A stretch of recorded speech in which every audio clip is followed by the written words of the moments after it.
Selamat sore Bapak. Perkenalkan, saya Widasari dari Universitas Muhammadiyah Sukabumi dari program studi Administrasi Publik.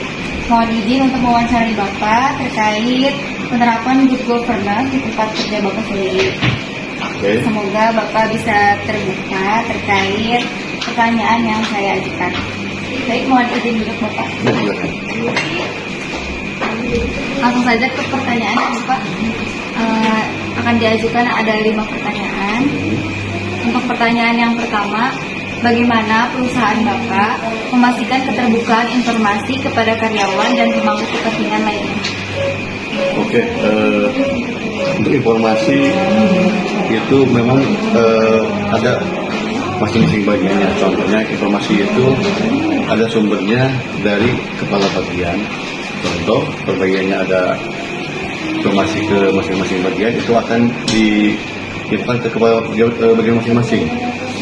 Contoh, kita ada meeting, ada suatu kegiatan atau ada informasi apapun, setelah meeting dari PIC yang memberikan informasi akan memberikan ke kepala masing-masing.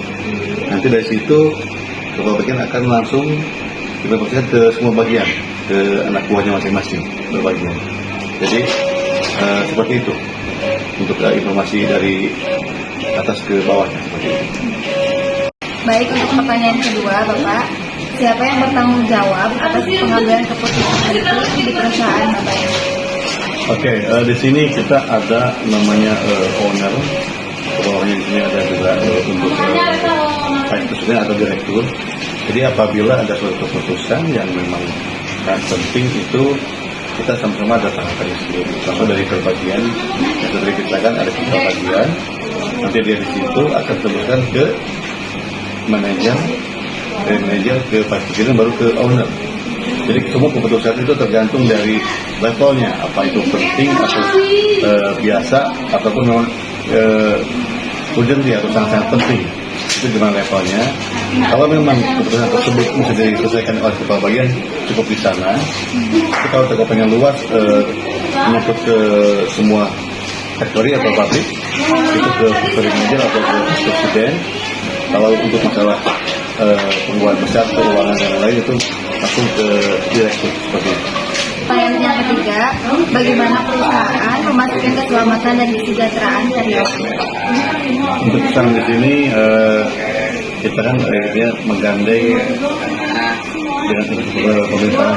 Kita di sini juga ada program BPJS ketenagakerjaan, ya, itu untuk kesejahteraan. Jadi maksudnya itu kita ada yang namanya semacam iuran yang dipotong gaji langsung, itu sesuai dengan jabatan pekerjaan sama jumlah gaji, itu untuk ke BPJS ketenagakerjaan yang nantinya fungsinya itu nanti akan dipakai sesuai dengan waktu yang ditentukan.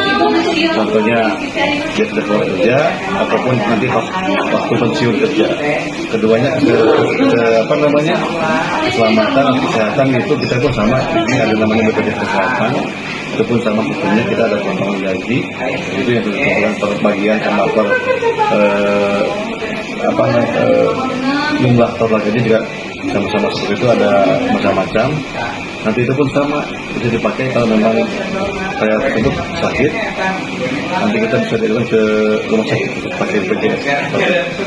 Kalau untuk keselamatan saat bekerja, Bapak mungkin ada Keselamatan kerja di sini juga kita juga ada namanya produk safety, kemudian di sini juga ada klinik yang memang juga kalau memang ada suatu permasalahan atau memang yang langsung terlibat itu seperti ini, kita pun juga standby untuk mobil ataupun ambulan juga ada dipanggil itu apabila memang urgent atau memang emergensi untuk karyawan, itu setiap saat ada standby. Baik, yang selanjutnya, bagaimana perusahaan mencegah konflik kepentingan dalam pengambilan keputusan? Oke, untuk konflik yang tadi disebutkan, tiap bagian itu ada namanya masing-masing pertanggungjawaban. Jadi contoh mungkin untuk gudang ataupun mungkin cutting itu ada masing-masing kepala bagian. Jadi contohnya ada permasalahan di gudang, itu tanggung jawab penuh untuk pengawas atau pembinaan di gudang ataupun di cutting ataupun yang lainnya kemudian di situ kalau memang ada suatu permasalahan yang memang tidak selesai di salah satu tersebut, itu bisa diskusi dengan yang namanya tingkatan yang lebih tinggi lagi. Jadi di situ ada delivery manager, ada PR, ataupun ada juga direktur. Apabila di bawah itu bisa mengenai bisa selesai, akan naik ke tahap selanjutnya seperti itu. Baik, untuk pertanyaan yang terakhir Bapak, apa kebijakan perusahaan terkait pencegahan diskriminasi atau pelecehan di tempat kerja Bapak? Oke, perusahaan kami juga dengan pihak komponen kita ada kerjasama dengan namanya GEP atau Global Emergency Violence ya, itu jadi itu kita ada namanya contact person ataupun kontak darurat apabila memang ada yang memang terlecehkan atau ada kekerasan di situ, itu kita bisa langsung ada telepon langsung ke compliance ataupun ke nomor yang sudah tertera ada di perusahaan. Jadi itu kita pasang pamflet ke semua bagian, itu ada nomornya yang bisa dihubungi. Siapapun juga yang memang merasa dilecehkan atau ada hal seperti itu bisa langsung hubungi nomor tersebut. Kedua juga di sini juga sama ada yang namanya serikat pekerja juga ada. Jadi apabila memang ada permasalahan kerja ataupun pelecehan seksual atau kekerasan, itu bisa langsung menghadap ke serikat pekerja ataupun yang tadi yang untuk di lawan tersebut. Baik Bapak, kalau untuk pelakunya Bapak ditindaklanjuti sebagai bagaimana? Pelakunya itu mungkin nanti juga akan dilihat sesuai posisinya, sesuai dengan kesanya seperti apa. Kalau memang terbukti ada pelanggaran atau memang pelanggaran tersebut, itu pasti yang pertama tentunya pasti akan off dari perusahaan atau dari pekerjaan. Yang keduanya itu mungkin nanti itu urusan korban yang pelaku, karena biasanya kalau setelah itu tahapannya adalah ke kepolisian. Nanti enggaknya itu tergantung dari korban apakah itu lanjut atau tidak. Contohnya kalau dia lanjut berarti itu kerana hukum, kalau dia enggak mungkin diselesaikan dengan kekeluargaan di kepolisian, bukan di perusahaan. Seperti itu. Perusahaan cuma nanti akan diselidiki apakah itu benar atau tidak, nanti akan diproses di luar seperti itu. Terima kasih Bapak atas waktu yang telah diluangkan untuk wawancara saya kali ini. Oke, sama-sama. Sama-sama Bapak.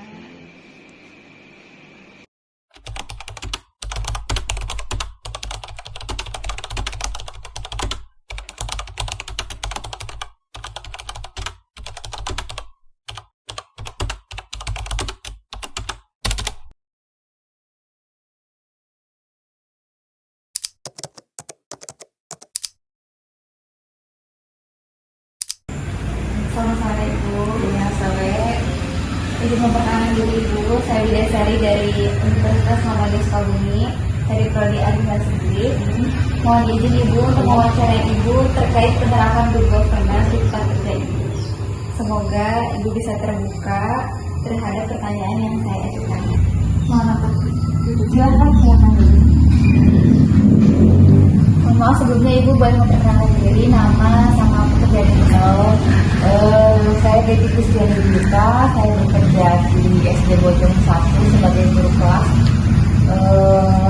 Kebetulan saya wali kelas 1 tahun ini. Baik, Ibu langsung saja ya ke pertanyaan pertama. Saya akan mengajukan ada 5 pertanyaan. Pertanyaan yang pertama, apakah ada akses terbuka terhadap informasi seperti dalam pelajaran, kurikulum atau anggaran sekolah ini? Ada, itu biasanya yang awal tahun ajaran ya, kita suka dikasih arahan untuk kurikulum, jadwal pelajaran, kemudian penerimaan siswa baru juga, terus apalagi anggaran, ya itu setiap tahun pasti ada. Kita selalu merapatkan gitu ya, atau apa ya namanya, menyampaikan kepala sekolah menyampaikan apa-apa aja sih untuk 1 tahun ke depan. Pertanyaan selanjutnya Ibu, bagaimana bentuk pertanggungjawaban guru terhadap tugas mengajar dan administrasi pelajaran? Itu mah memang sudah terbiasa mungkin guru-guru melakukan ngajar dulu, kemudian menyelesaikan administrasi. Administrasi memang harus dikerjakan, karena kalau tidak berpengaruh terhadap pembelajaran. Misalnya untuk pelajaran besok kita harus membuat rencana pelaksanaan pembelajaran jadi kan kita akan tahu mau menyampaikan apa aja sih ke siswa. Hari ini temanya apa saja sih itu aja. Pertanyaan selanjutnya Ibu, bagaimana guru memastikan bahwa siswa mendapat perlakuan yang adil dan pembelajaran yang berkualitas? Kalau saya pribadi di kelas itu memperlakukan semua siswa itu sama, tidak dibeda-bedakan, tidak disisihkan yang bisa atau enggak. Pelajaran yang saya berikan sama semua, kemudian penilaian juga.